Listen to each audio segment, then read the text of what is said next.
Hi everyone, and welcome to There and Back Again. I'm Alistair Stevens. In this, the first session of the fourth age of Middle-earth, we find ourselves waking in the fields of Cormoran after being saved from Mount Doom by Gwaihir and by Landroval and by Menelder. We are here to finish Chapter 4 of Book 6 and then do our level best to make it through Chapter 5, The Steward and the King, one of my favorite chapters in all of The Lord of the Rings, but I don't have much hope for us that we will make it through that entire reading. I have pulled an infeasible number of slides, as is my way, but if we can make it to the end of the sequence with Faramir and Éowyn, then I shall count our quest complete.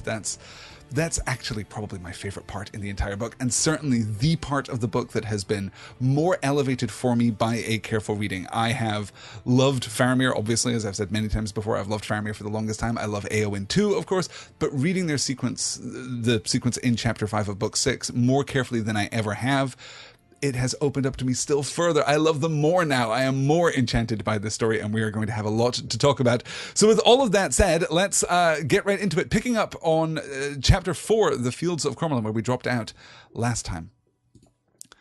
"How do I feel?" he cried. "Well, I don't know how to say it. I feel, he waved his arms in the air. "I feel like spring after winter and sun on the leaves and like trumpets and harps and all the songs I've ever heard." He stopped and he turned toward his master. "But how's Mr. Frodo?" he said. "Isn't it a shame about his poor hand? I hope he's all right otherwise. He's had a cruel time."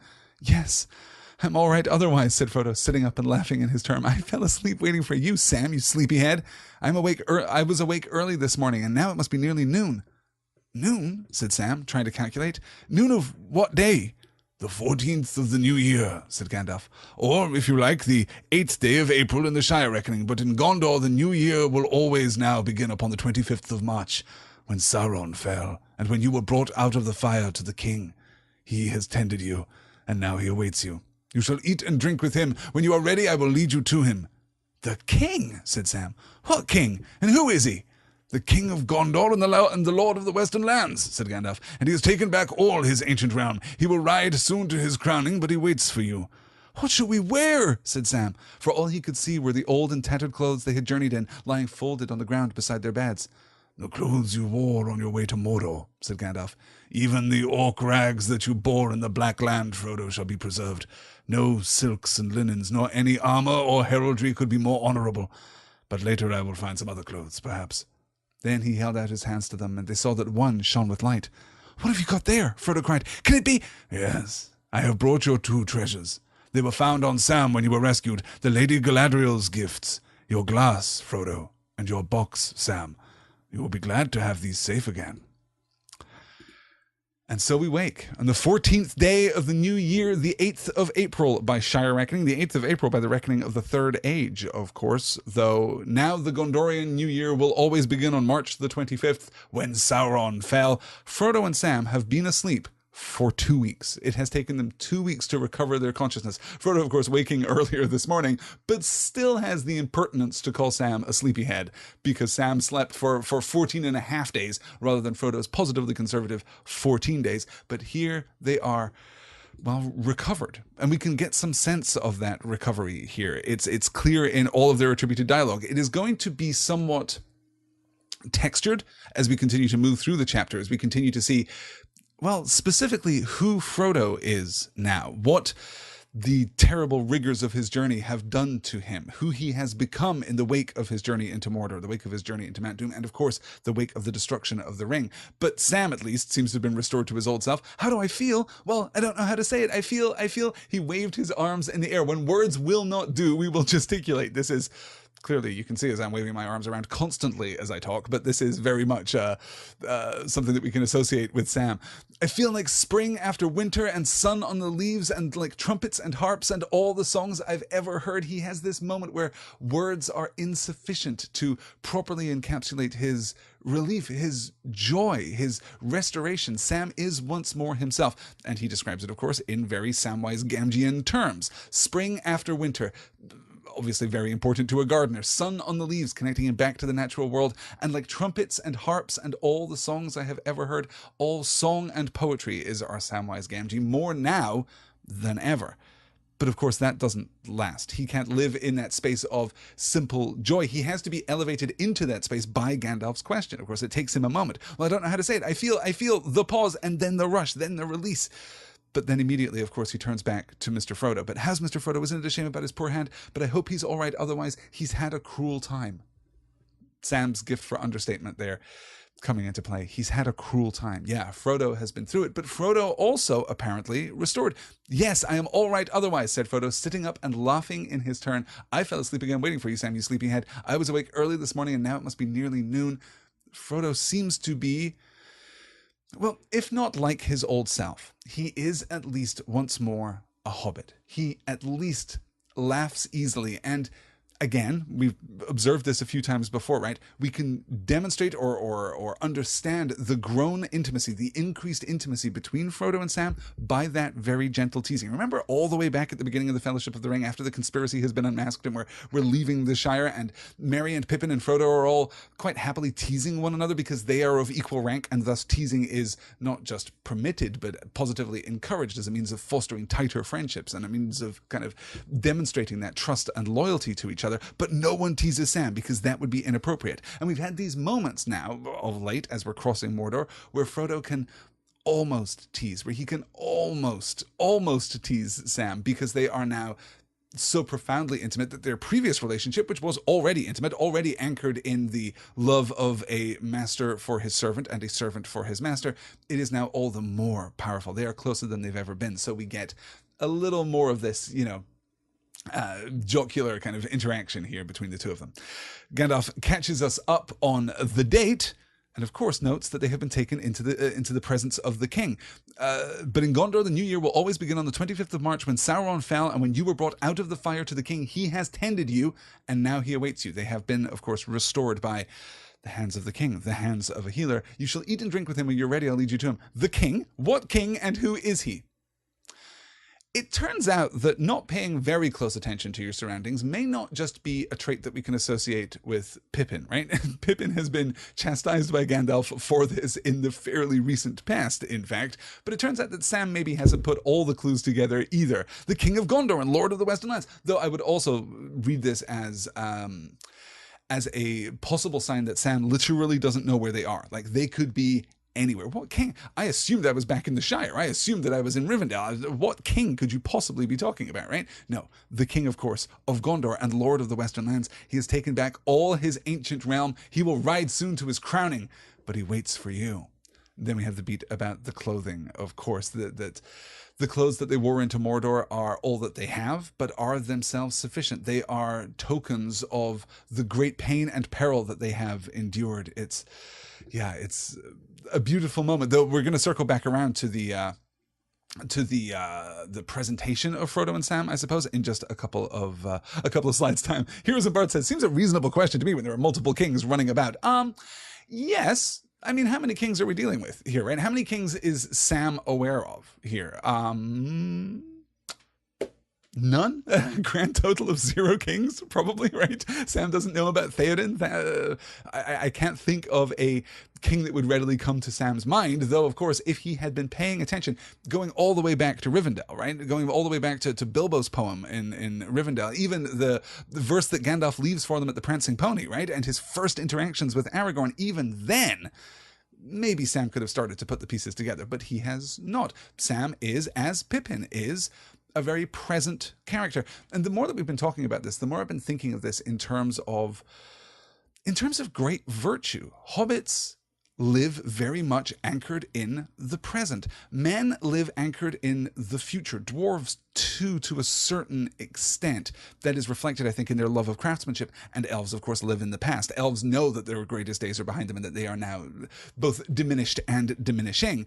Hobbits live in the present, and that seems to be one of the special qualities of hobbitness that makes them who they are, that makes the Shire so special. They are haunted neither by fear nor regret, I suppose. They live right here. And Pete asking, is Theoden ever referred to as the king or simply Theoden king, i.e. because Aragorn is the king?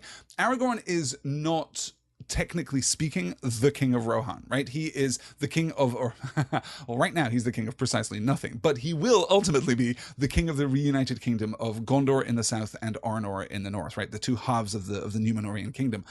Rohan is a separate nation that is bonded to Gondor through alliance and through loyalty and through love. We'll see this more clearly when we get to Aragorn's conversation with Éomer after the coronation has taken place. But yeah, we'll catch up with all of that.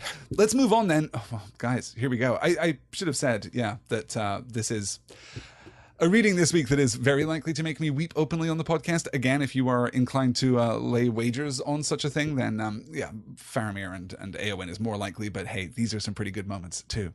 When they were washed and clad and had eaten a light meal, the hobbits followed Gandalf. They stepped out of the beech grove in which they had lain and passed onto a long green lawn glowing in sunshine, bordered by stately dark-leaved trees laden with scarlet blossom. Behind them they could hear the sound of falling water, and a stream ran down behind them between flowering banks until they came to a greenwood and lawn's foot, and passed then on under an archway of trees through which they could see the shimmer of water far away.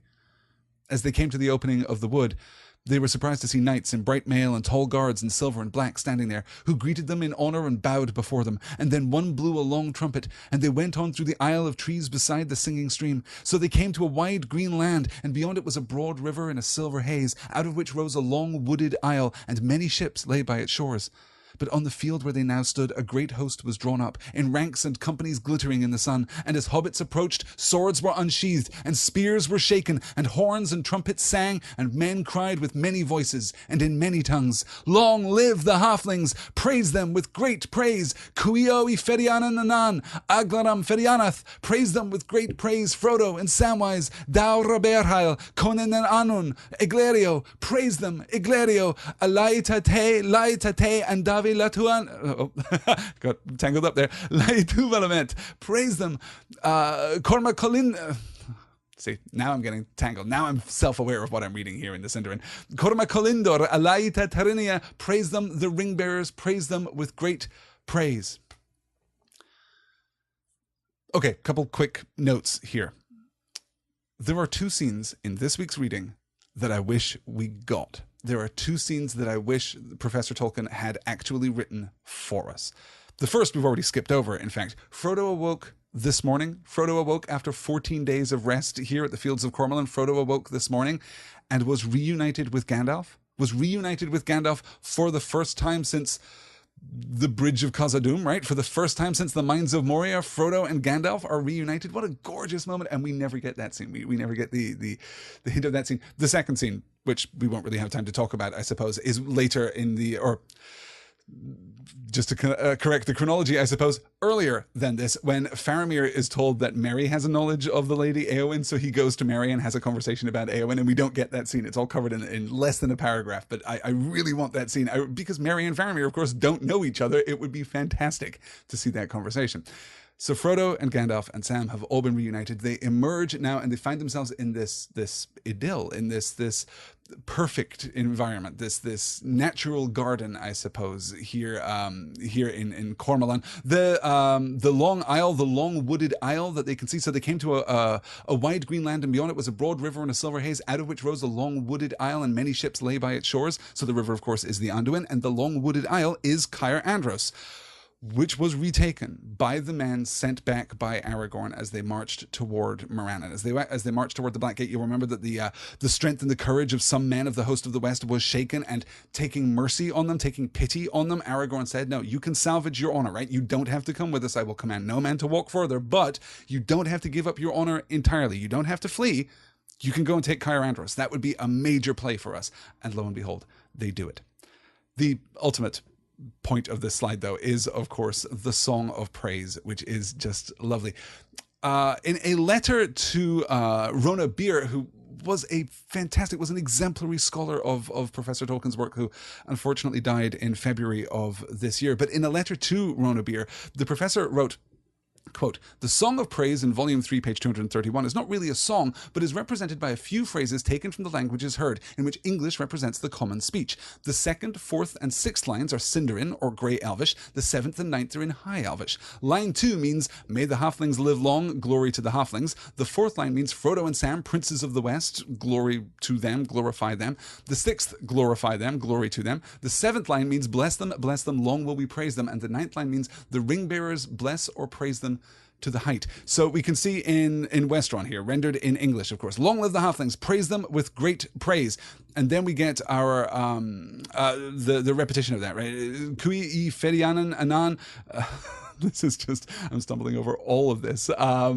This is may the halflings live long, glory to the halflings, right? The Ferian, the Ferianath, right? We've seen those formulations before in Sindarin. Praise them with great praise, Frodo and Samwise. Daur abaihel konen en anun iglerio, right? So iglerio is praise them, glory unto them, right? That is iglerio, which is repeated several times through the course of this song of praise. Daur abaihel, right there, is Frodo and Sam. Literally, it is the Sindarin word for noble, for nobility, right? So, which is a Sindarin name for Frodo. Frodo's name, I don't know that we've ever actually discussed the origin of Frodo's name for Professor Tolkien. Frodo's name comes from the Old English Frode, or how would that be formulated? My Old English again letting me down. I think Frode, meaning one who is wise, but specifically one who is learned in experience, one who has gained a great sense of wisdom from being in the world. Right, that is where Frodo's name comes from, and that has here been altered into the Sindarin meaning noble and nobility. Berhael is even better than that, or Berhael, I suppose, because we don't quite formulate that in the same way as Gondorian Sindarin, but Berhael meaning half-wise. Right, that is Samwise. Samwise's name means half-wise, and thus we're transliterating that quite literally, if we can, in fact, transliterate literally. Conan and Anun, right? Anun we will recognize there from Heneth Anun. Conan and Anun, Conan, the formulation for princes. Anun, actually Anun representing the sunset, but meaning metonymically the west, right? That's the representation there. Iglerio, praise them, Iglerio, and then coming into our last formulations, blessed. Lai tate, and dave lai tu valmet, I suppose. Forgive my pronunciation. Bless them, long will we praise them. And then finally, Korma kolindor alaita te tariena, the ring bearers, oh bless them to the heights, praise them to the heights. That's our formulation here. So this idea of everyone, the massed army, the host of the West, right, who have been here now for 2 weeks, who have mended their wounds, who have counted their dead, who have kind of settled into this new rhythm and this new routine. As the hobbits approached, swords were unsheathed and spears were shaken and horns and trumpets sang and men cried with many voices and in many tongues. It's pretty beautiful. Let me see here. Yes, exactly. Pete saying, I read this as miscellaneous calls of praise from the crowd rather than a formal song. Otherwise, they must have got the city together to practice a ton. No, you're right. This isn't a song in the traditional sense. It is referred to as the Song of Praise, but it isn't actually a song. It is just the echoing and raucous, spontaneous cries, it would seem, of everyone who is here gathered. We've got speakers of Westron. We've got speakers, presumably speakers of Rohirric too, though that isn't represented here. Sindarin or the Grey Elvish, the High Elvish or the Quenya, and that's giving us this kind of multicultural response to the hobbits right here. Yeah, let's keep moving on. We've got so much to cover. Right, let's get to Strider at last. And so the red blood blushing on their faces and their eyes shining with wonder, Frodo and Sam went forward and saw that amidst the clamorous host were set 3 high seats built of green turves. Behind the seat upon the right floated, white on green, a great horse running free. Upon the left was a banner, silver upon blue, a ship swan-proud faring on the sea. But behind the highest throne, in the middle of all, a great standard was spread in the breeze, and there a white tree flowered upon a sable field beneath the shining crown and 7 glittering stars. On the throne sat a mail-clad man. A great sword was laid across his knees, but he wore no helm. As they drew near, he rose, and then they knew him, changed as he was, so high and glad of face, kingly, lord of men, dark-haired with eyes of grey. Frodo ran to meet him, and Sam followed close behind. Well, if this isn't the crown of all, he said, Strider, or I am still asleep. Yes, Sam, Strider, said Aragorn. It is a long way, is it not, from Bree, where you did not like the look of me? A long way for us all, but yours has been the darkest road. And then, to Sam's surprise and utter confusion, he bowed his knee before them, and taking them by the hand, Frodo upon his right and Sam upon his left, he led them to the throne, and setting them upon it, he turned to the men and captains who stood by and spoke, so that his voice rang over all the host, crying, Praise them with great praise! And when the glad shout had swelled up and died away again, So Sam's final and complete satisfaction, and pure joy, a minstrel of Gondor stood forth and knelt and begged leave to sing. And behold, he said, "Lo, lords and knights and men of valor unshamed, kings and princes and fair people of Gondor, and riders of Rohan, and ye sons of Elrond and Dunedain of the north, and elf and dwarf, and great hearts of the Shire, and all free folk of the west, now listen to my lay. For I will sing to you of Frodo of the Nine Fingers and the Ring of Doom." And when Sam heard that, he laughed aloud for sheer delight, and he stood up and cried, "Oh, great glory and splendor, and all my wishes have come true." And then he wept. And all the host laughed and wept, and in the midst of their merriment and tears the clear voice of the minstrel rose like silver and gold, and all men were hushed. And he sang to them, now in the elven tongue, now in the speech of the West, until their hearts, wounded with sweet words, overflowed, and their joy was like swords, and they passed in thought out to regions where pain and delight flow together, and tears are the very wine of blessedness. We have spoken many times, of course, about this element of Tolkien's creative outpouring, right? It's almost too thin a thing to say that this is an element in The Lord of the Rings or an element in The Hobbit, even an element of Tolkien's legendarium as it stands now today.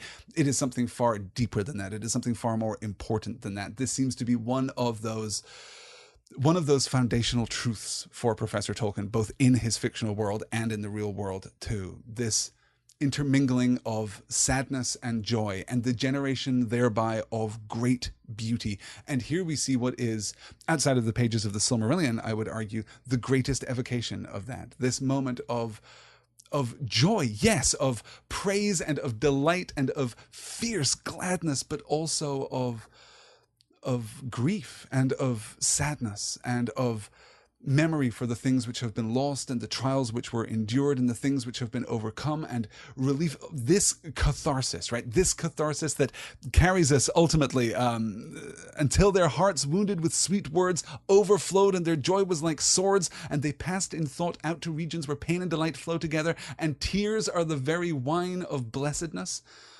They are transformed. They are elevated by this song, which isn't, of course, just any song. It is the song of Nine-Fingered Frodo and the Ring of Doom. It is exactly the song that Sam wished to hear back in the shadow of Sammath Naur, right? Back on the slopes of Mount Doom as the volcanic ash was falling around them. This is the song that Sam named. This is the song that he wanted, and now here it is. And that isn't just a song of glory to his master. That's not what it's about. He wanted to hear that song as a continuation of the great songs. He wanted to hear the story continue. He wanted to hear his part, yes, but just his part of a greater tale. And now here it is. They have survived. The tale has continued.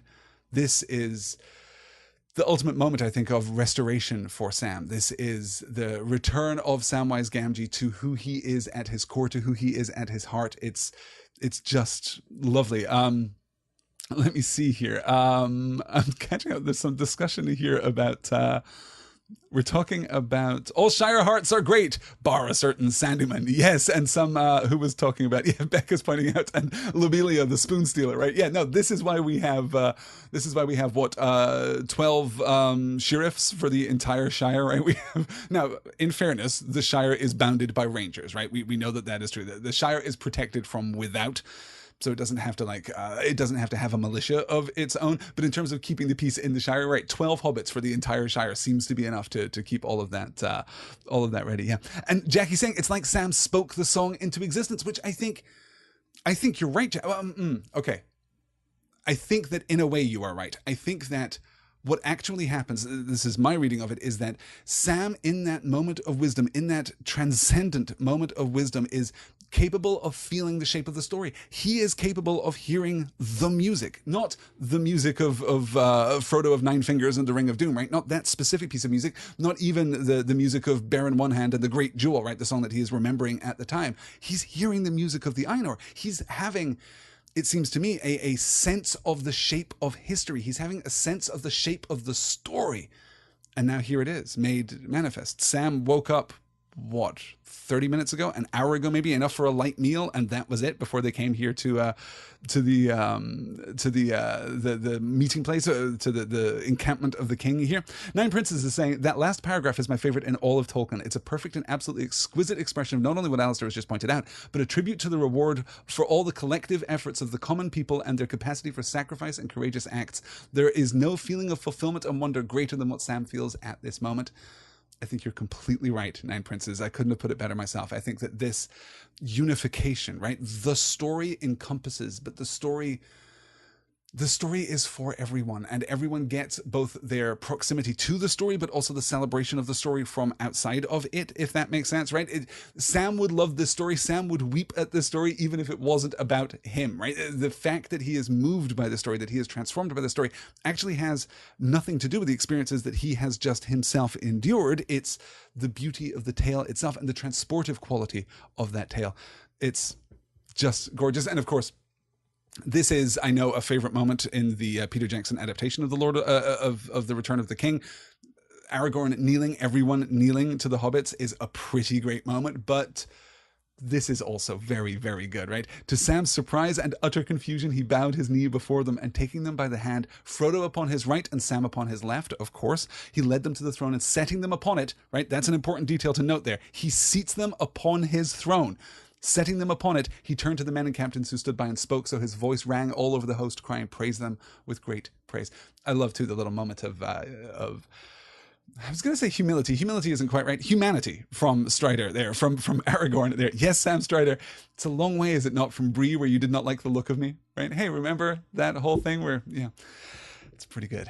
It's pretty good. So the hobbits here are Lynn saying, I don't like Frodo of the Nine Fingers. It sounds like a pirate name. That's a pretty good pirate name. Yes. Good, good. Nine Finger Frodo is more direct, says Martin, but less elevated. I agree with that. Yes, I think that Frodo of the Nine Fingers, yeah, I think that there is a... Gosh, I wonder if I can unpick spontaneously here why that is different. Nine-fingered Frodo sounds like a nickname, and it sounds like a it sounds like a reduction of Frodo's personal identity. Frodo of the Nine Fingers sounds grand and elevated, and puts the object and the modifier of that object in their proper relationship, right? In their proper hierarchical relationship, whereas Nine-Fingered Frodo does the opposite. Nine-Fingered Frodo, the most important thing is that he is nine-fingered, which almost feels untrustworthy, almost feels like he should be starring in like a the fairy tale of an untrustworthy goblin kind of character. Goblin in the fairy tale sense, more so than in the Tolkienian sense, I suppose. Whereas Frodo of the Nine Fingers puts the focus where it ought to be on Frodo himself. Yeah. Okay, let's keep moving on. We're going to talk a little about the swords here as we are gathered together. And at the last, as the sun fell from the noon and the shadows of the trees lengthened, he ended. Praise them with great praise, he said, and knelt. And then Aragorn stood up, and all the host arose, and they passed to pavilions made ready to eat and drink and make merry while the day lasted. Frodo and Sam were led apart and brought to a tent, and their old raiment was taken off and folded and set aside with honor, and clean linen was given to them. Then Gandalf came in, and in his arms, to the wonder of Frodo, he bore the sword and the elven cloak and the mithril coat that had been taken from him in Mordor. For Sam he brought a coat of gilded mail, and his elven cloak all healed of the soils and hurts that it had suffered, and then he laid before them 2 swords. I do not wish a sword, said Frodo. Tonight, at least you should wear one, said Gandalf. Then Frodo took the small sword that had belonged to Sam, that had been laid at his side in Cirith Ungol. Sting I gave to you, Sam, he said. No, master. Mr. Bilbo gave it to you, and it goes with the silver coat. He would not wish anyone else to wear it now. Frodo gave way, and Gandalf, as if he were their esquire, knelt and girt their sword belts around them, and then rising he set circlets of silver upon their heads.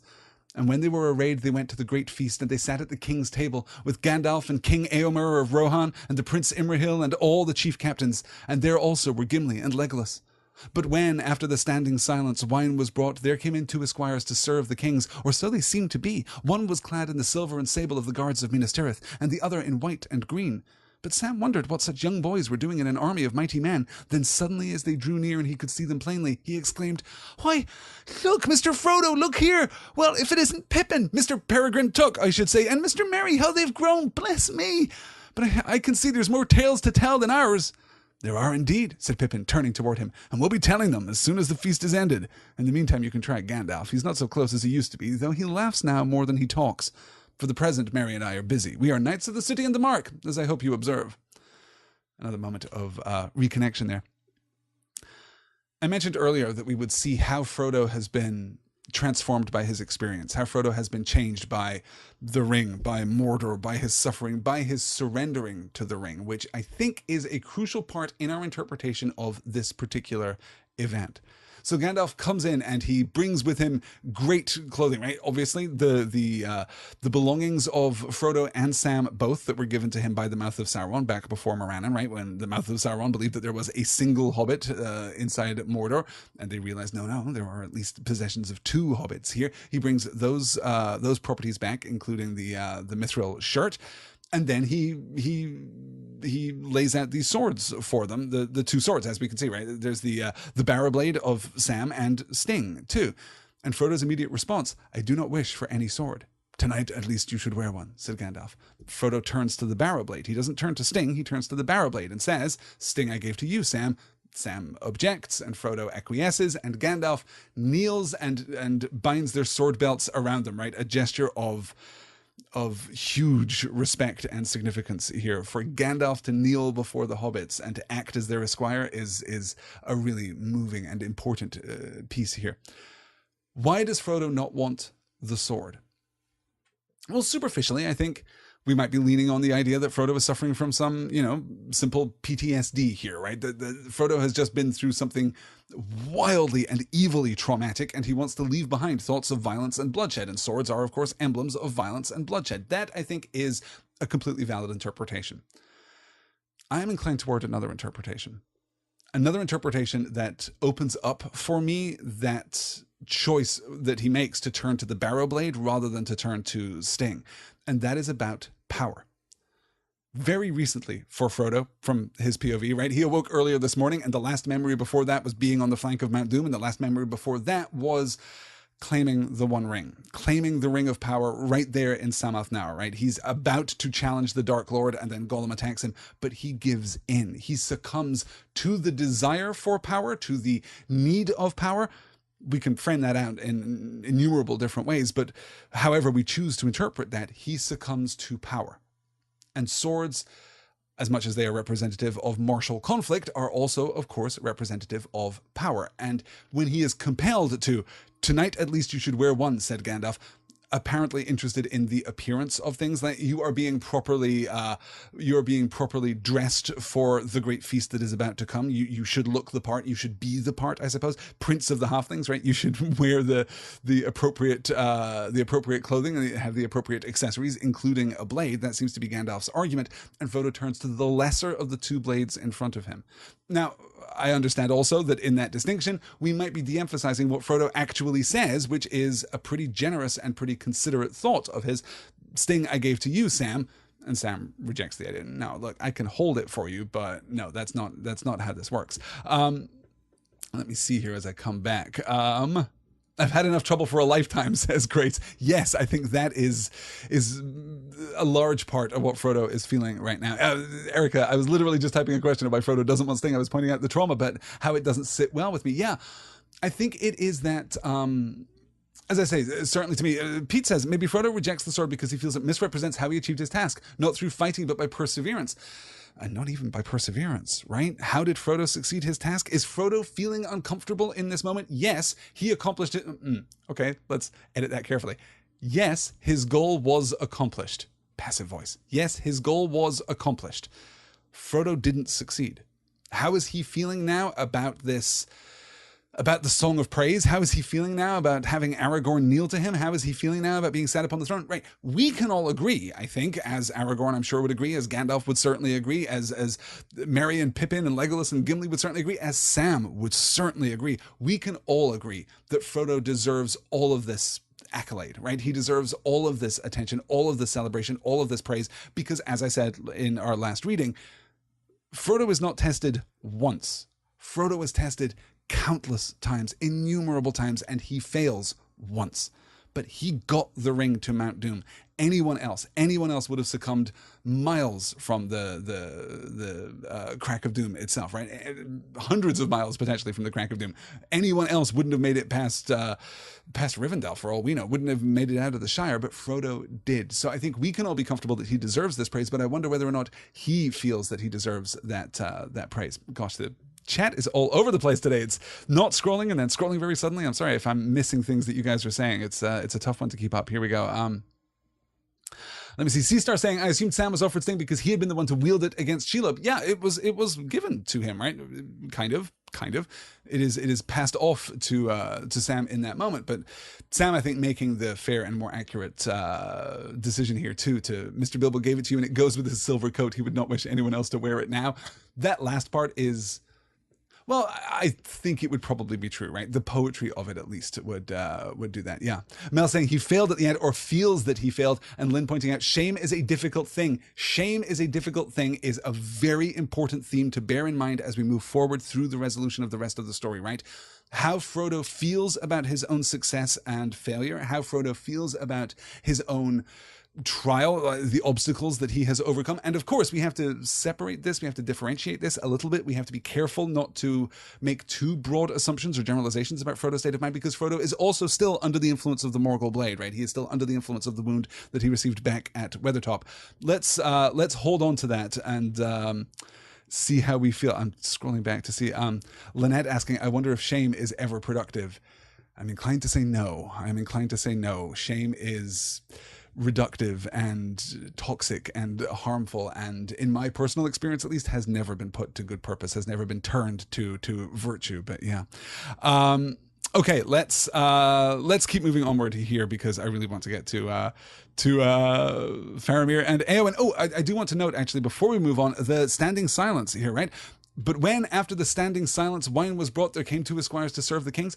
This is the second reference to the standing silence. You remember back when we were at Heneth with Faramir and company, they all stand and look to the west, right? We have that moment of silence that is as close to a religious observance as we get in all of the Lord of the Rings. There's nothing that really touches that in terms of habitual religious practice. Here, apparently, it has been adopted by Aragorn in this vacation court of Aragorn, I suppose, right? It has been continued to be practiced by Aragorn here and by his company. Let's keep pushing on to a little more of Merry and Pippin. Let's do a little more of Merry and Pippin.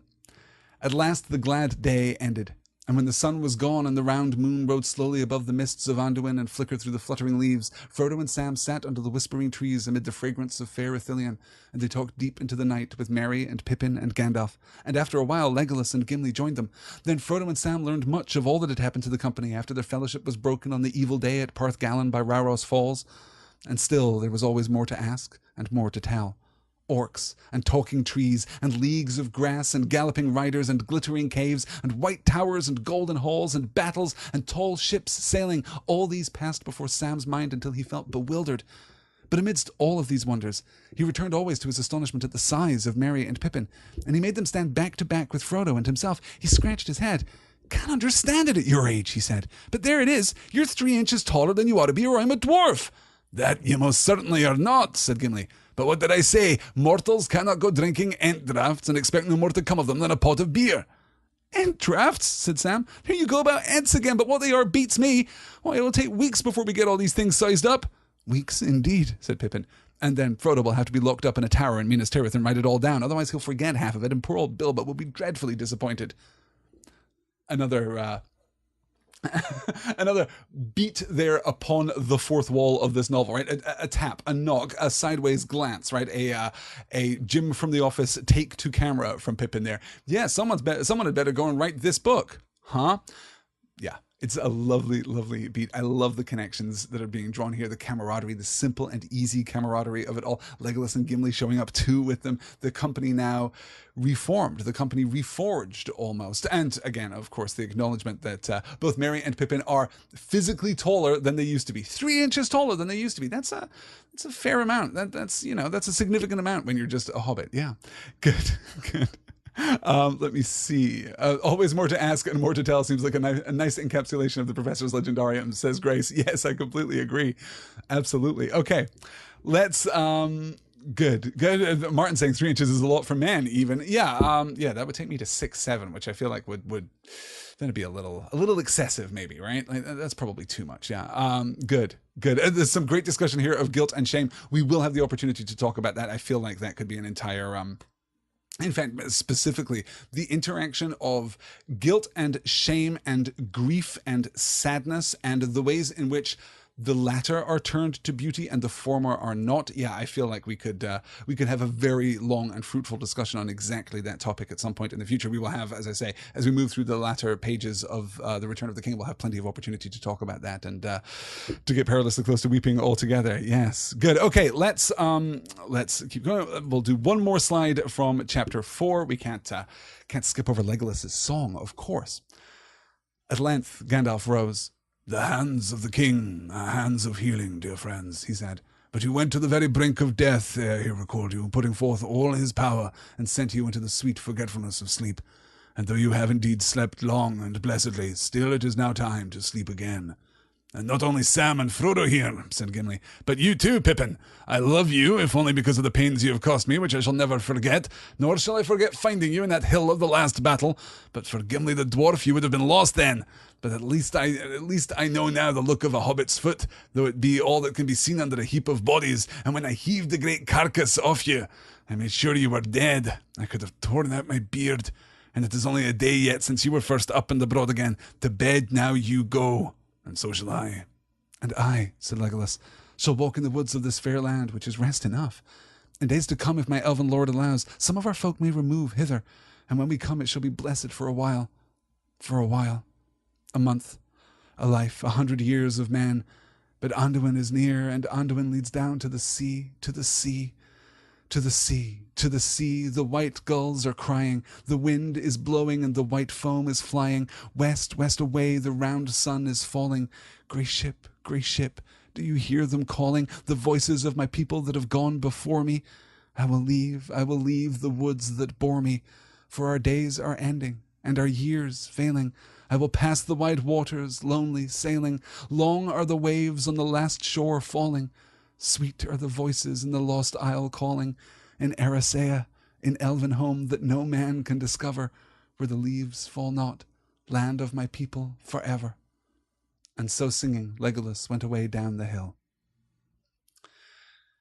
It's entirely appropriate. It's more than a little heartbreaking, I suppose, that here, at the real end of all things, I suppose, right? At the end of joy, when the glad day is done, as our people retire to peaceful sleep, to real rest and restoration, Legolas is apart.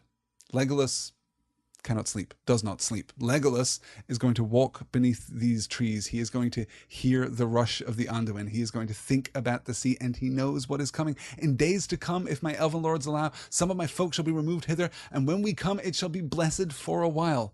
For a while. A month, a life, 100 years of man. A good long while, right? Like, elves don't do things quickly. They could reside in Ithilien for 100 years, for 200 years, for 500 years. But ultimately, being in Ithilien itself is being close to the Anduin. And being close to the Anduin is thinking of the sea, and thinking of the sea will lead the elves to depart Middle-earth. There is no other course. There is no other road. There is no other outcome for the elves. Here in the 4th age of Middle-earth, here in the age of man, there is no other course. Ultimately, they will depart, and they want to depart. They want to go. Legolas is feeling the calling. He has been feeling the calling since they took the ships and he saw the gulls, right? He has been feeling this tug at his heart now. Even in this moment of triumph, even in this moment of victory, this moment of restoration and reconnection, he is still feeling that tug inside him to go to the sea. Anduin is near, and Anduin leads down to the sea, to the sea. We won't parse the poetry too clearly. We won't delve too deeply into it. Yeah, Mel saying the sound of the river, the sound of the gulls. There are probably more words in those sounds for the elves, more meaning in the sound. I completely agree. Right, that is a song that the elves have felt within them forever. Even the elves that have never seen the sea, even the elves that have never departed for Valinor, even the elves that have never as much as it is possible for an elf not to want to go, right? The elves who have been most enthusiastic about tarrying here in Middle-earth, even the rebellious elves who, Galadriel, for example, right? And the founding of Lothlorien, even she feels the tug of the sea. Even she feels that urge to go. That is why when she passes the test, she shall go into the west. Partly that is that she has passed the test. Partly it is that she will now be permitted to return, right? Now she will pass the test and go into the west and remain Galadriel. She's acknowledging this inevitable course of events, this inevitable action. It's really beautiful. Yeah. Good. Okay. So Legolas concludes the chapter, as he should, with some thoughts on the diminution of Middle-earth, and the diminution of man, the passing of elves from the world, the fact that the world is safe now, but is becoming smaller already, like even here. Oh, and I guess we should talk about Gimli finding Pippin, right, beneath the carcass, beneath the pile of bodies back there before the Morannon. It's a good thing that he could recognize a hobbit's foot so that he could drag Pippin out, or I guess heave the carcass off of him. And when I heaved the great carcass off you, I made sure you were dead.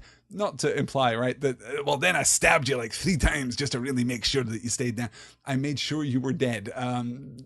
Much like Prince Imrahil of Dol Amroth, right? Like, you should probably check the bodies that you're carting back to the city. Just make sure that they're not actually dead. I could have torn it, or make sure that they are or are not totally dead. It is only a day yet since you were first up and abroad again. So Pippin too has been sleeping for 2 weeks, possibly sleeping under the same blissful sleep that has been laid upon them, the same magical sleep that has been laid upon them by Aragorn. Gandalf makes that very clear, right? You went to the very brink of death ere he recalled you, putting forth all his power, and sent you into the sweet forgetfulness of sleep. The sleep that Frodo and Sam have experienced is not a normal sleep. It isn't normal even for hobbits to sleep for 2 weeks straight, right? This is a restorative sleep of healing enkindled, emplaced upon them by Aragorn, by the hands of the king, by the hands of the healer. Hey, let's get into chapter 5, shall we? Here with almost half our time remaining. That may actually be enough to get through all of Faramir and Éowyn. But before we get into chapter 5 of book 6 of The Lord of the Rings, we have to go back. We have to go back to the Two Towers, as I promised last week. We have to go back to Faramir. This is Faramir talking. This is from Book 4, Chapter 5, The Window on the West, of course, to bring us back around to the Standing Silence and Henneth Anun, right? To bring us kind of full circle here in Ithilien, we have to go back and hear what Faramir has to say about the Rohirrim. This is going to be very, very important as we study Faramir's interactions with the Lady Éowyn. So it came to pass in the days of Cirion the 12th Steward, and my father as the 6th and 20th, that they rode to our aid, and at the great field of Celebrant they destroyed our enemies that had seized our northern provinces. These are the Rohirrim, as we name them, masters of horses, and we ceded to them the fields of Kelenarthon that are since called Rohan, for that province has long been sparsely peopled. And they became our allies and have ever proved true to us, aiding us at need and guarding our northern marches and the gap of Rohan. Of our lore and manners they have learned what they would, and their lords speak our speech at need. Yet for the most part they hold by the ways of their own fathers, and to their own memories, and they speak among themselves their own north tongue. And we love them. Tall men and fair women, valiant both alike, golden-haired, bright-eyed, and strong, they remind us of the youth of man as they were in the elder days. Indeed, it is said by our lore masters that they have from of old this affinity with us, that they are come from those same 3 houses of man as were the Númenóreans in their beginning.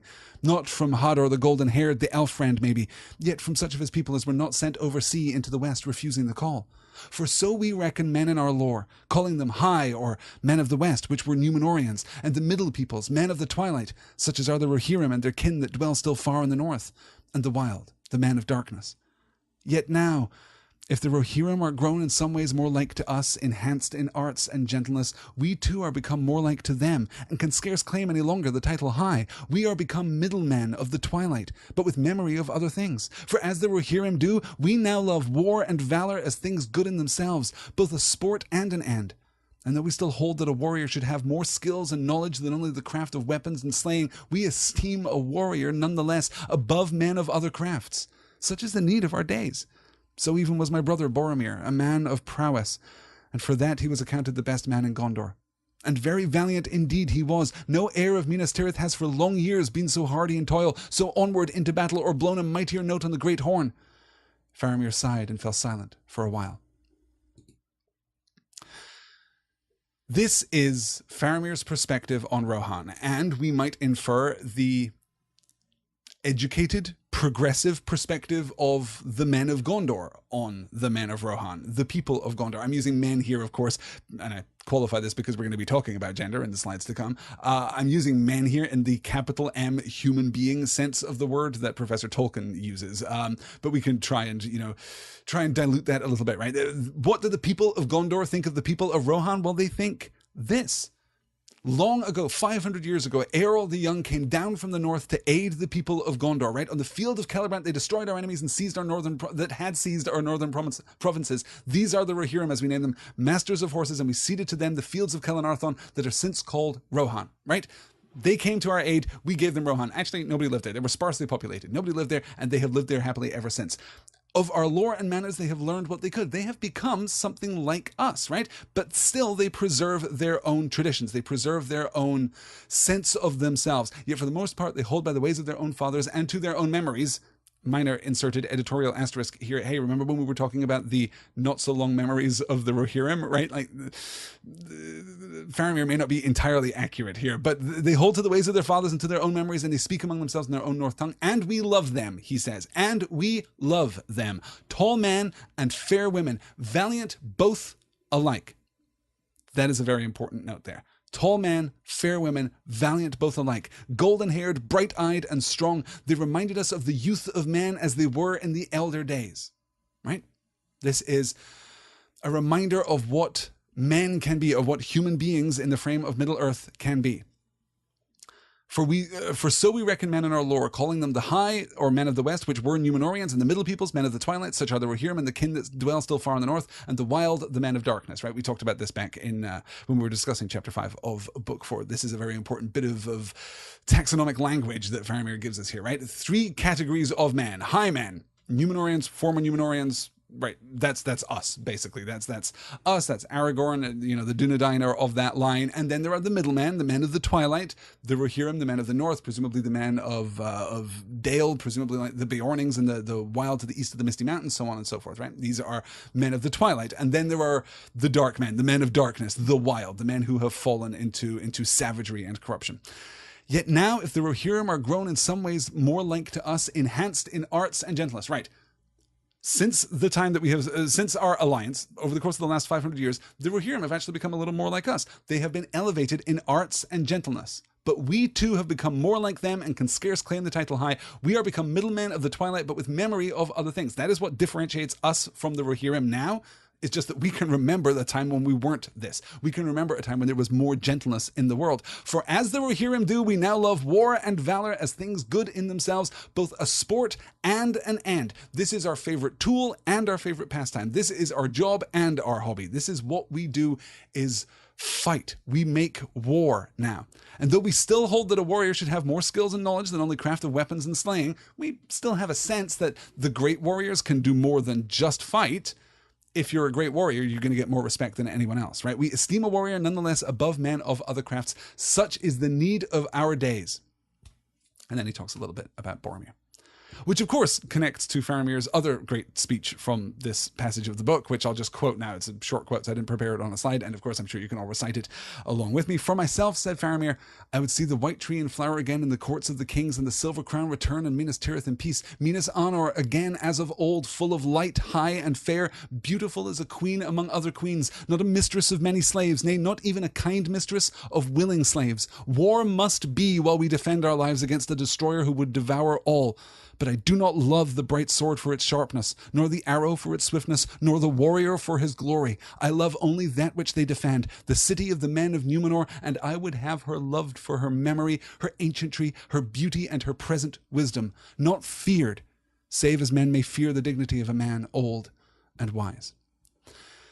Now, all of this is of vital importance, right? Because we are going to be talking about Faramir and Éowyn, and we are going to be talking about one of the more controversial parts of this book. And normally, I am comfortable allowing a certain ambiguity when it comes to criticism of Tolkien, right? If this doesn't work for you, if you hate Tom Bombadil, like, I totally get it. I don't hate Tom Bombadil, but I see where you're going. If you can't make it through the Council of Elrond without like the Cliff's Notes version, like the YouTube synopsis video version of the Council of Elrond, I totally get that too. If you don't like the Mines of Moria, if you don't like Lothlorien, there are lots of things in this book that you might not like and which might not work for you. But there is an outstanding and oft repeated criticism of Professor Tolkien which comes into focus in the slides that we're about to discuss, and it rests upon the character of Éowyn. And hey, isn't it great that Éowyn marches to war against the will of her uncle, her adoptive father? Isn't it great that she slays the Witch King of Angmar? And then isn't it terrible that she falls in love with Faramir, a guy that she literally just met, and decides to go be a healer, decides to go be a gardener, decides to set aside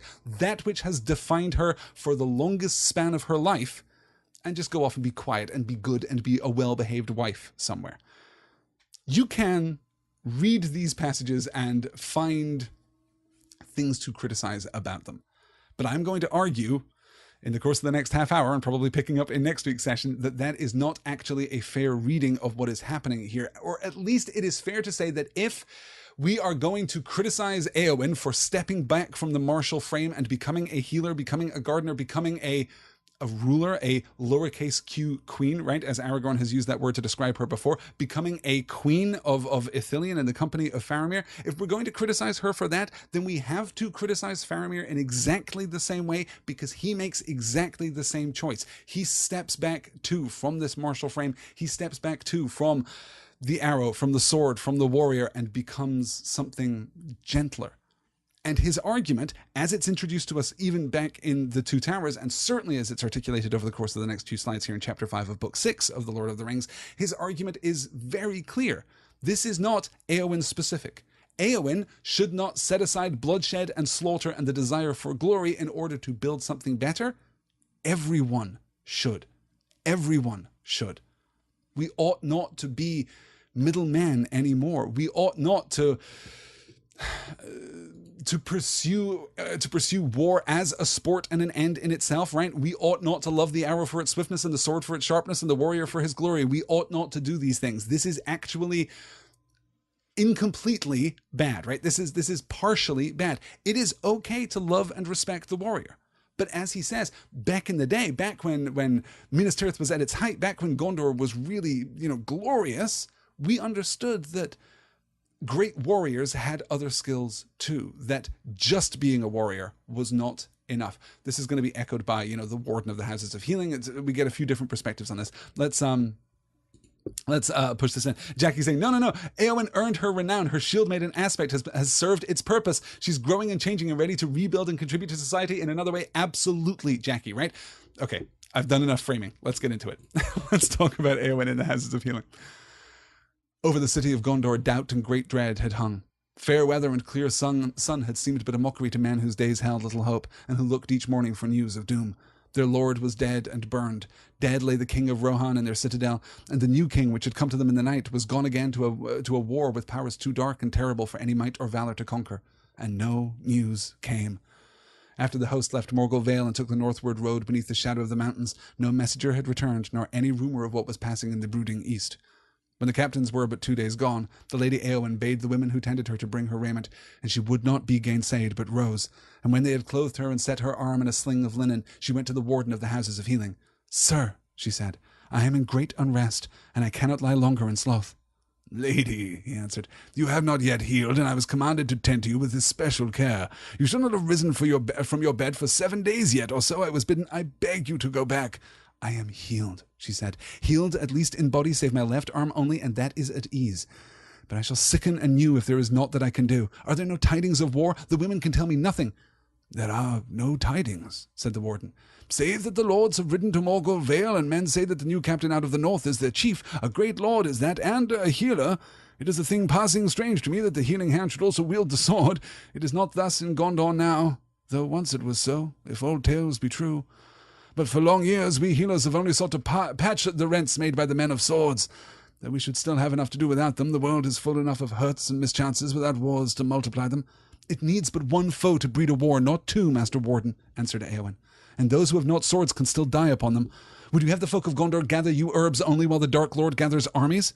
and it is not always good to be healed in body, nor is it always evil to die in battle, even in bitter pain. Were I permitted in this dark hour, I would choose the latter. So, Éowyn is back on her feet. It has been 2 days since the departure of the host of the West. We're jumping back in the timeline now that we're going to catch up by the end of this chapter, of course. She goes to the warden and says, I am going out of my mind. I cannot stay in bed any longer. I cannot just be here in the houses of healing. You have to give me something to do. You have to, at the very least, tell me what is happening with the war. And he says, well, we have no news.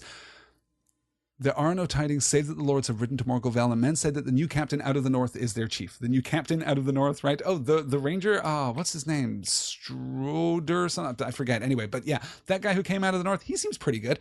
A great lord is that, and a healer. It is a thing passing strange to me that the healing hand should also wield the sword. So this is exactly what we're talking about Faramir back in Ithilien, right? It is strange to me now, in Gondor, now, that someone who fights, that someone who wields a sword can also heal, that someone can be schooled in both the military arts and the healing arts, that someone can be composed of both sides of life, right? The martial and the domestic, I suppose, the destructive and the constructive, that anyone can inhabit that space seems surprising now to the warden of the houses of healing of Minas Tirith. And he acknowledges himself, used to be that way, of course, but now, for long years, we healers have only sought to patch the rents made by the men of swords. We have been subjugated in our purpose by the men of swords. This is what we do now, is patch people up after fights. Though we should still have enough to do without them, the world is full enough of hurts and mischances without wars to multiply them. Saying pretty clearly that war is a bad thing, that fighting is a bad thing. This preoccupation with warfare as a sport and an end in itself, to quote Faramir, is a bad thing. And Éowyn objects. It needs but one foe to breed a war, not two, Master Warden, and those who have not swords can still die upon them. Hey, we didn't start this. We are not the ones who decided that, hey, wouldn't it be great to have a war? We are defending the realms of the West here. We are defending Gondor, we are defending Minas Tirith, we are defending Rohan in its entirety. We are doing these things because we are called upon to do them. This is our purpose. And by the way, since you are here healing the rents made in people by the men of swords, maybe you shouldn't. Always. It isn't the worst thing in the world to die in glory. Even if you die in pain, that can be better than being healed. This is where Éowyn is. She wishes that she could have died. She is still in a much less dramatic way, perhaps in a much less urgent way, but in a way that is deeper and slower and colder for all that. Éowyn is still Fae. She was Fae on the field when she saw Theoden King fall, and she is still Fae now. She is seeking death. Let's keep pushing on, because, of course, she is sent to Faramir here. My lord, said the warden, here is the Lady Éowyn of Rohan. She rode with the king and was sorely hurt and dwells now in my keeping, but she is not content and wishes to speak to the steward of the city. Do not misunderstand him, lord, said Éowyn. It is not lack of care that grieves me. No houses could be fairer for those who desire to be healed, but I cannot lie in sloth idle, caged. I looked for death in battle, but I have not died, and battle still goes on. At a sign from Faramir, the warden bowed and departed. What would you have me do, lady? Said Faramir. I also am a prisoner of the healers. He looked at her, and being a man whom pity deeply stirred, it seemed to him that her loveliness amid her grief would pierce his heart.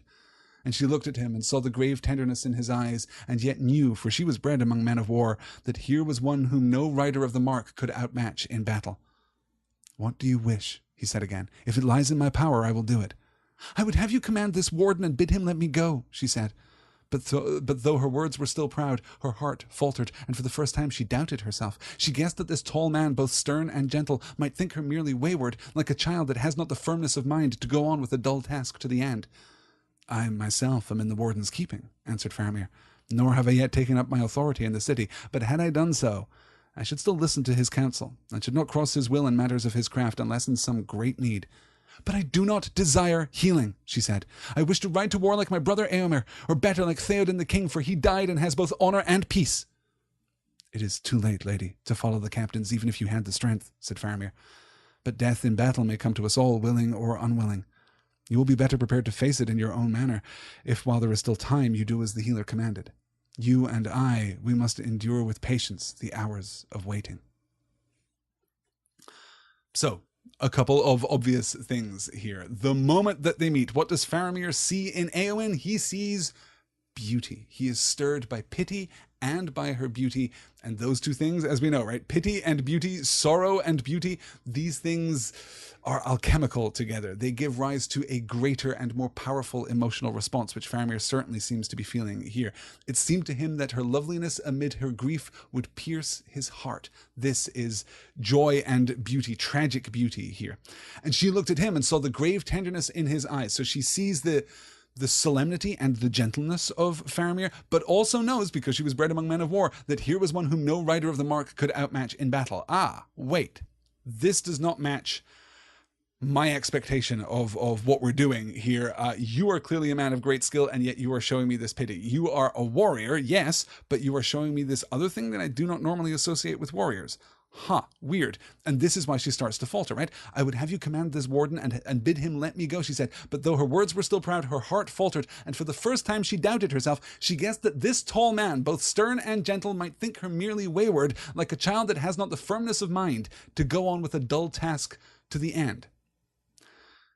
Which sounds a little familiar, doesn't it? Because doesn't that sound like Aragorn chastising Éowyn and saying, look, if any other captain had been left in charge of Edoras, they would have served, they would have stayed, they would have led their people, they would have done as their king commanded them. But such is your desire for glory, such is your desire for death, such is your desire to spill blood upon the battlefield. Others, yours, were fairly indifferent on that fact at the moment, actually. Such is your desire to go to war. You are actually betraying your king. You are a wayward child who has not the strength of mind to stick to her assigned task. You've been given a task by your king, and you are not fulfilling it. That is part of Aragorn's. I'm exaggerating it I'm exaggerating it for impact. Of course, he doesn't speak quite so coldly to her, nor does he mean it quite so coldly to her. But that is the crux of what Aragorn says to her. But it turns out that it doesn't matter. Faramir would not order, right? I myself am in the warden's keeping, nor have I yet taken up my authority in the city, right? So yeah, I'm actually here too. I'm being kept here kind of against my will too. B, I'm not the steward of the city. Right now, there is no steward of the city, so I'm not in a position where I can order the warden of the Houses of Healing to do anything. But had I done so, I should still listen to his counsel and should not cross his will in matters of his craft unless in some great need. And Éowyn lays it out. I do not desire healing. I wish to ride to war like my brother Éomer, or better like Theoden the king, for he died and has both honor and peace. I do not want to get better. I want to die. This is what Éowyn is making clear here. Pete asking, wait, is this a kissing book? It's gonna be a kissing book. Yeah. Yeah, Lynette saying, and hey, the company's not that bad, is it? Faramir cocks an eyebrow. Yeah, Faramir, the flirt machine here. He's being, we should be careful too here. He is speaking in very courtly terms to her. He is being charming to her, but there is no kind of token of anything inappropriate here. Not yet, anyway. Let's keep moving onward. You'll see that I've just pulled basically this entire section of the book because it's just glorious. She did not answer. But as he looked at her, it seemed to him that something in her softened, as though a bitter frost were yielding at the first faint presage of spring. A tear sprang in her eye and fell down her cheek like a glistening raindrop. Her proud head drooped a little. Then quietly, more as if speaking to herself than to him, "But the healers would have me lie abed 7 days yet," she said, "and my window does not look eastward." Her voice was now that of a maiden, young and sad. Faramir smiled, though his heart was filled with pity. "Your window does not look eastward," he said. "That can be amended. In this I will command the warden.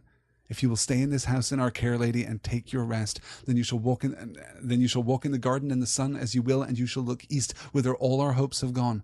And here you will find me, walking and waiting, and also looking east. It would ease my care if you would speak to me or walk at whiles with me." Then she raised her head and looked him in the eyes again, and a colour came into her pale face. "How should I ease your care, my lord?" she said, "and I do not desire the speech of living men." "Would you have my plain answer?" he said. "I would." Then, Éowyn of Rohan, I say to you that you are beautiful.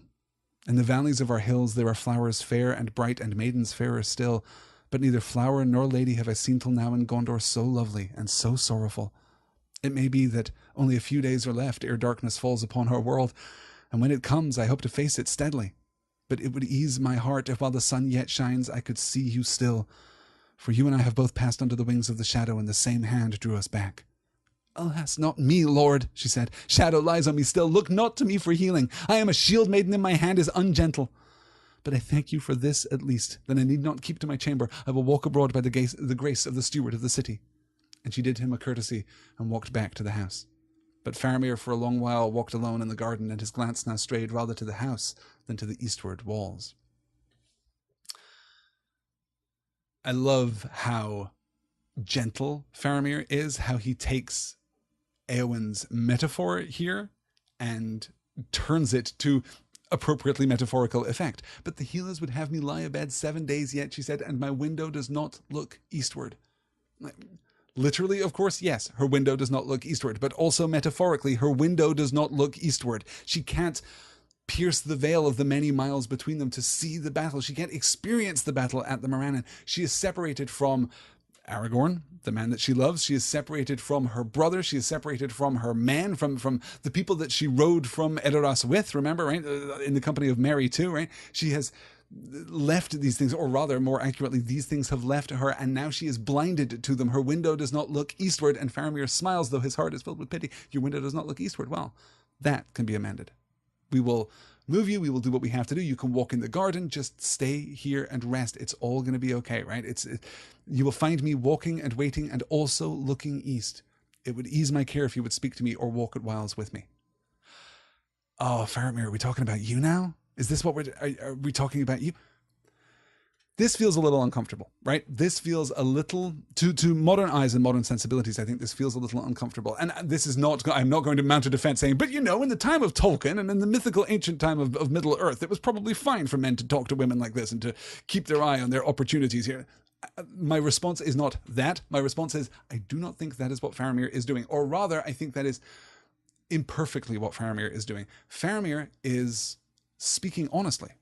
Faramir is not doing what a modern man in a story of this type, a modern character in a story of this type would do. He is not, and never will, manipulating Éowyn.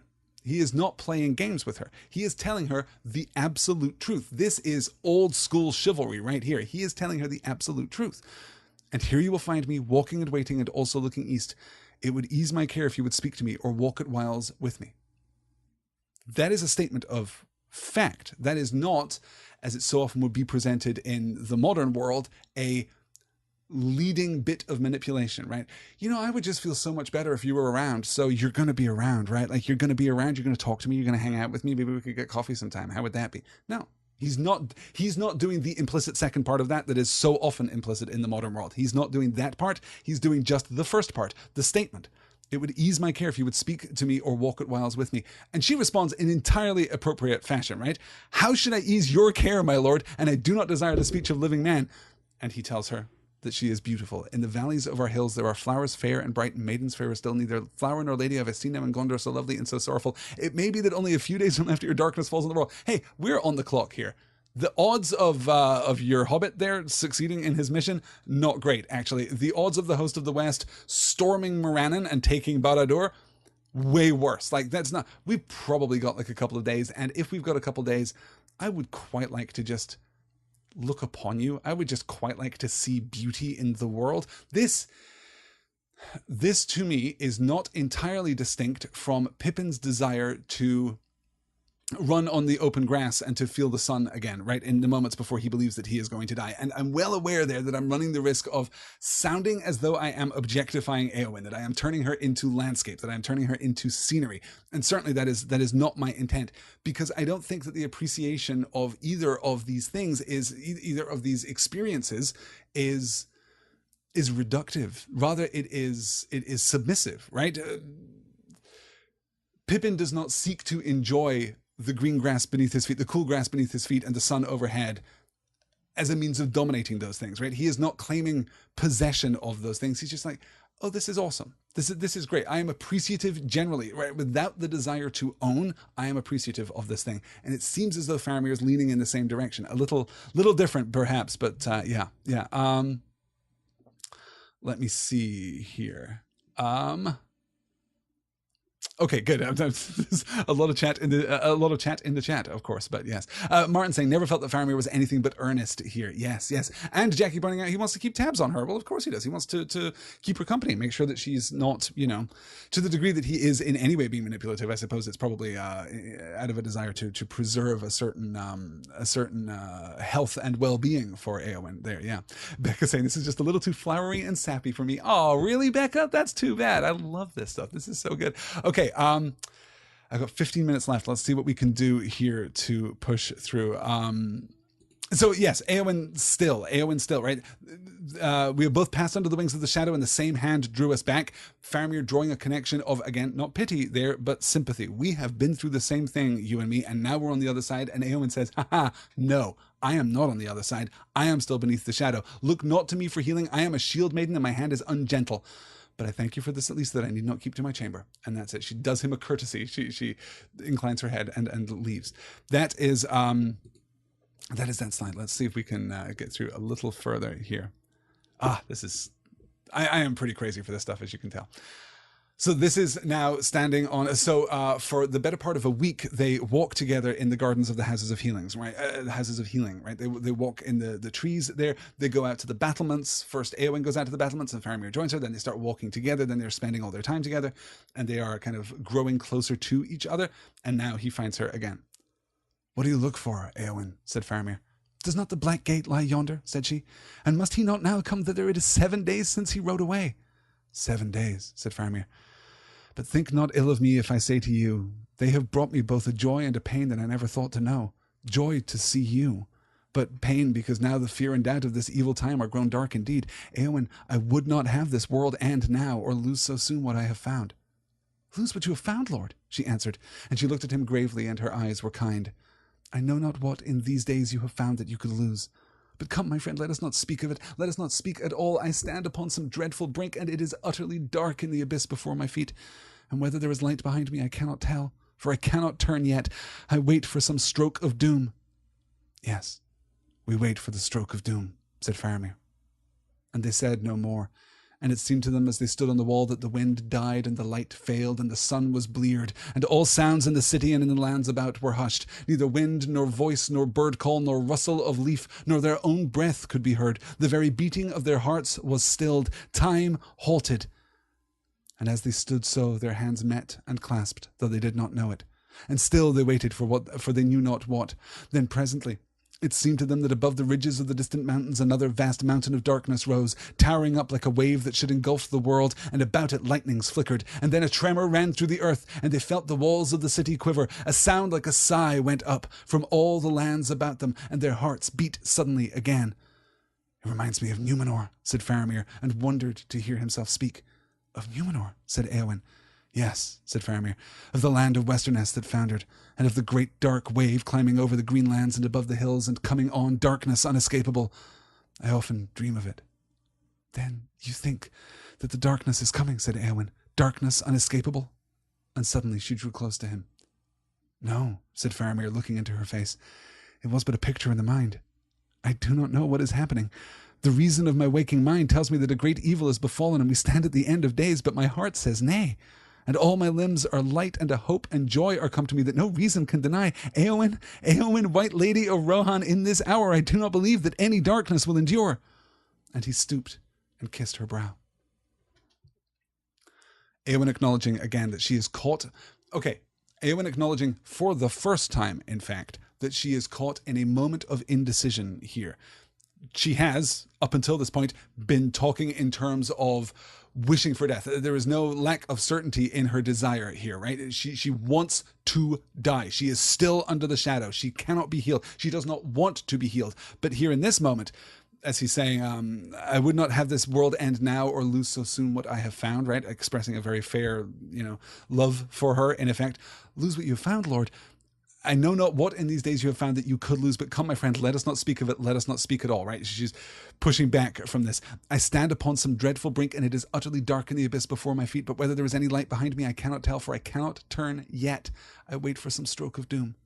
She is waiting for the stroke of judgment, right? She is waiting for a moment of revelation. She is waiting for this moment when it becomes clear that she might be able to turn. The abyss before her is dark, but there may now be a light behind her. There wasn't before. She was still under the shadow completely. She wanted to die in peace and glory, like Theoden King. That was what she wanted, and now she is recognizing at least that there is a complicated space. She doesn't want to talk about it. She doesn't want to delve into, hey, we're not doing the feelings conversation right now, Faramir. This would be a really bad time.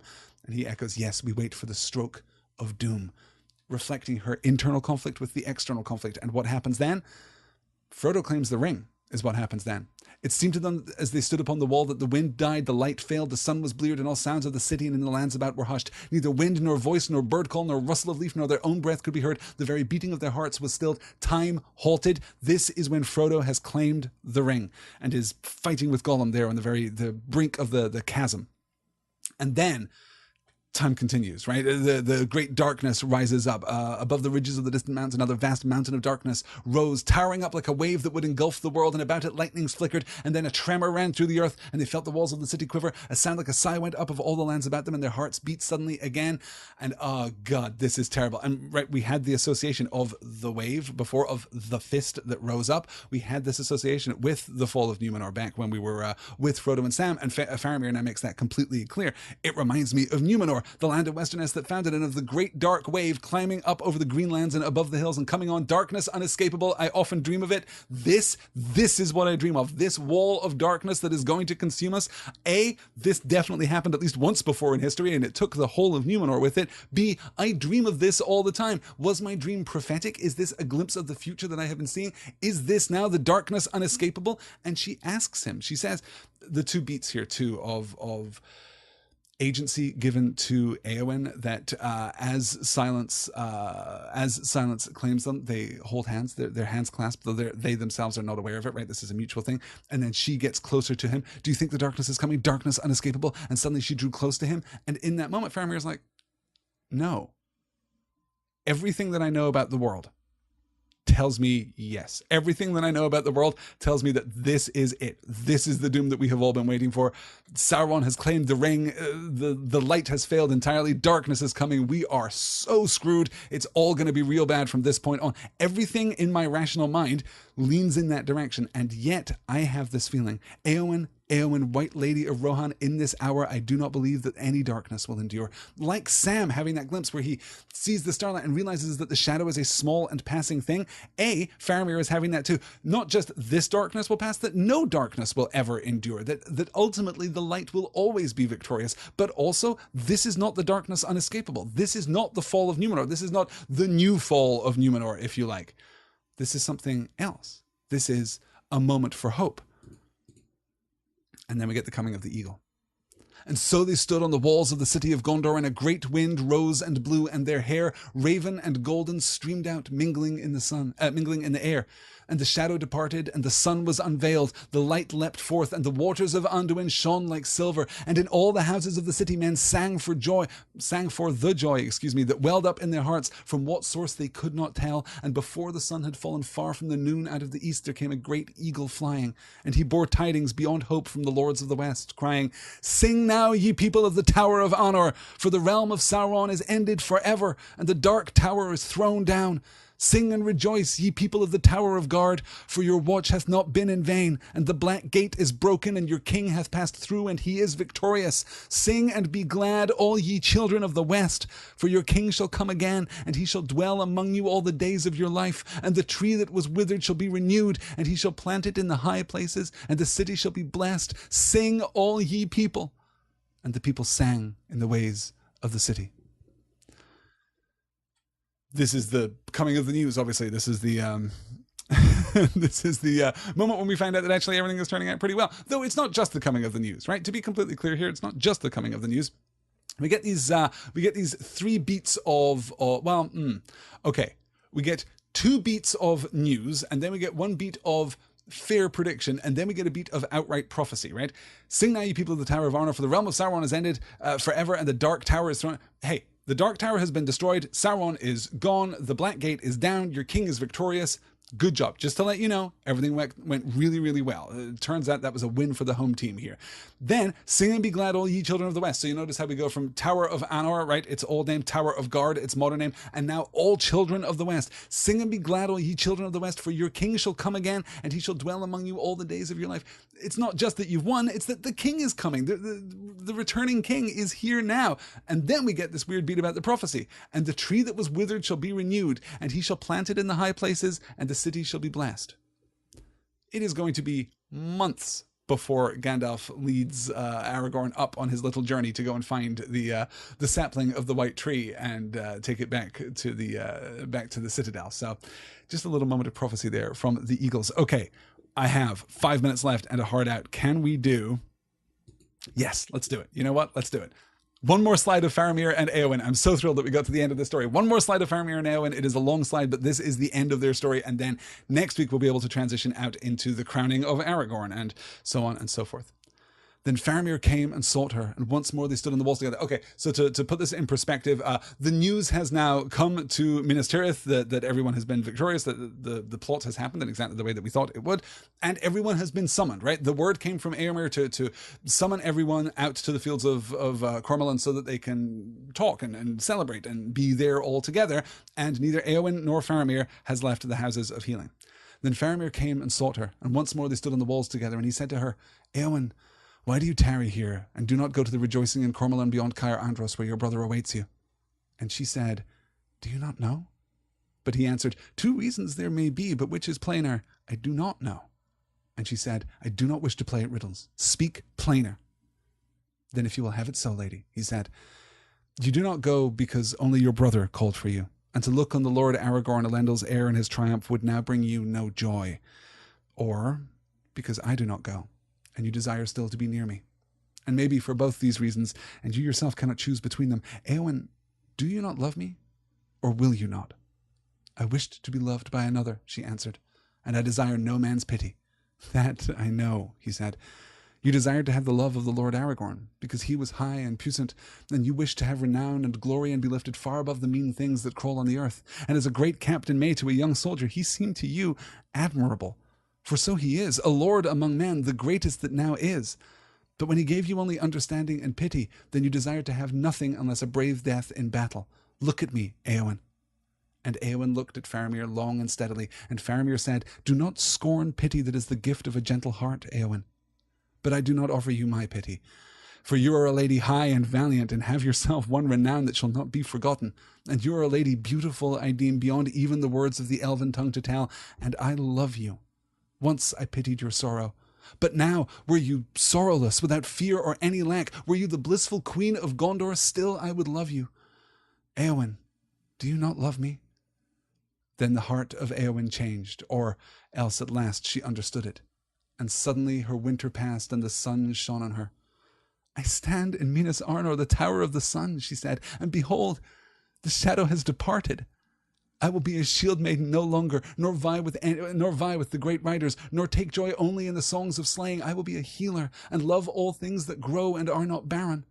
And again she looked at Faramir. No longer do I desire to be a queen, she said.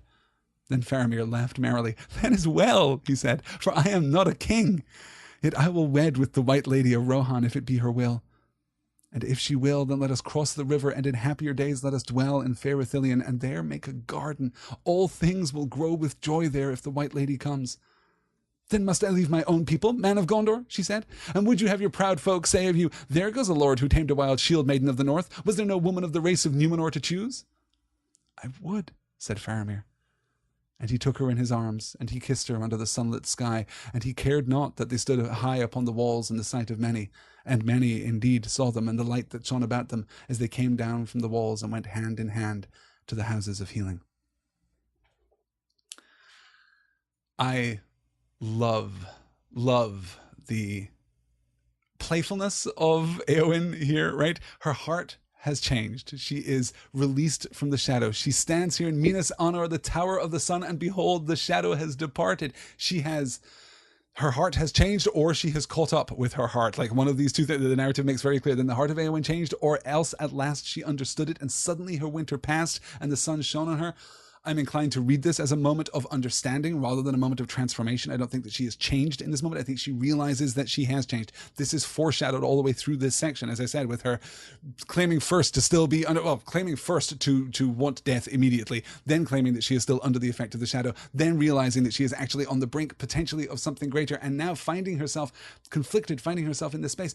I love Éowyn's characterization, the strength of Éowyn throughout this passage. This is the point at which we get the traditional courtly love story, right? This is Arthurian romance right here. This is two people of highest possible, well, okay, not highest possible birth, but like second highest possible birth, right? The sister of the king of Rohan and the steward of Gondor, now like making this romantic connection with each other. And Éowyn is still strong and strident, particularly in her language, right? So here they are. He comes up to her very gently in his Fatimidic fashion and says, Éowyn, why do you tarry here and not go rejoicing at Carmel and beyond Caer Andros where your brother awaits you? Do you not know? She responds, like, no flowery language, no courtesy, no excessive courtesy. Anyway, do you not know? And he's like, well, okay, 2 reasons there may be, but which is true, I do not know, right? Charming Faramir is charming. And she replies, I do not wish to play at riddles. Speak plainer. Like, boom, flat, focus. There, I'm not playing your damn game, Faramir. What are you saying? And he says, okay, A, you would not be happy to see Aragorn right now because the request for your presence didn't come from him. It came from your brother. And seeing Aragorn again, even now, would hurt you. This would be a bad thing for you. Or maybe it's because I'm here and you're kind of into me. Are you kind of into me, Éowyn? Like, Éowyn, do you not love me or will you not? Do you not love me? Which would be a perfectly valid thing, right? If you don't love me, that's totally cool. That is chill. I will back away. That is fine. Do you not love me or can you not love me?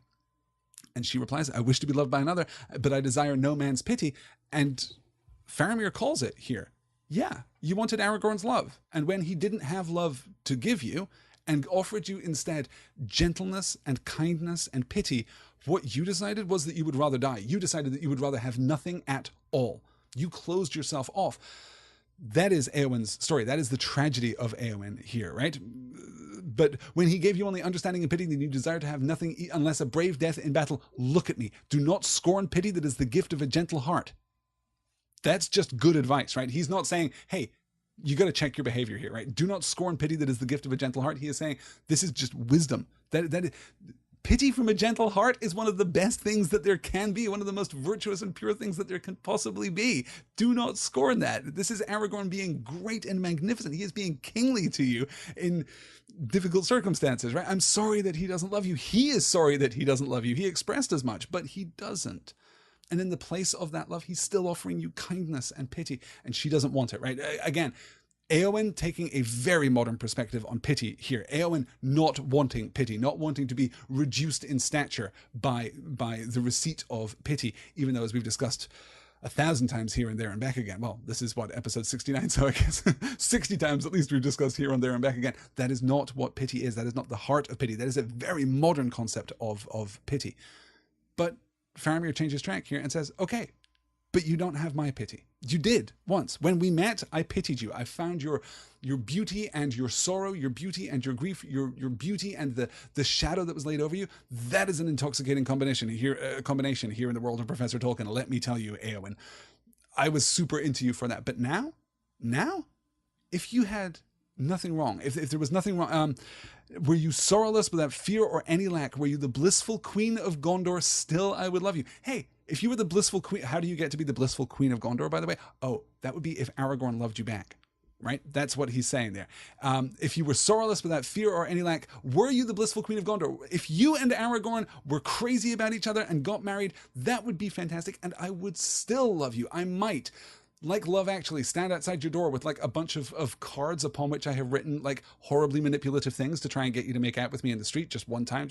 That would be a thing that I would do. But then I'd go off and get caught in a zombie apocalypse in Georgia or someplace. So, it would all kind of wash out. Anyway, weird bit of criticism of Love Actually there. But it doesn't matter.